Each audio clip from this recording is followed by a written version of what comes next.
সূরা ইখলাস কখন পাঠ করলে সাথে সাথে ফলাফল পাবেন, ভালো করে বুঝেন।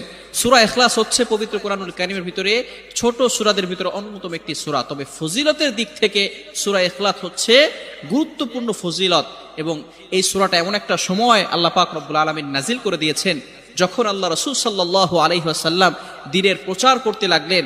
এমন সময় আল্লাহ পাক রব্বুল আলামিন এক আল্লাহর দাওয়াত দিতে লাগলেন। তখন কাফেররা আল্লাহ রাসূল সাল্লাল্লাহু আলাইহি সাল্লামকে কোশ্চেন করলো যে মুহাম্মদ, তুমি তো এক আল্লাহর দাওয়াত দাও, আমরা তো কোটি কোটি দেবতার পূজা করি, তারা আমাদের সমস্যার সমাধান করতে পারে না।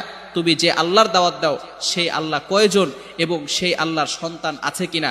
সাথে সাথে আল্লাহ পাক রব্বুল আলামিন এই কাফেরদের প্রশ্নের উত্তরে আল্লাহ রাসূল সাল্লাল্লাহু আলাইহি সাল্লামের কাছে এই সূরাটি নাজিল করলেন, কুল হুয়াল্লাহু আহাদ আল্লাহুস সামাদ লাম ইয়ালিদ ওয়া লাম ইউলাদ ওয়া লাম ইয়াকুল লাহু কুফুয়ান আহাদ। আল্লাহ পাক রব্বুল আলামিন এক, অদ্বিতীয়, এবং আল্লাহ পাক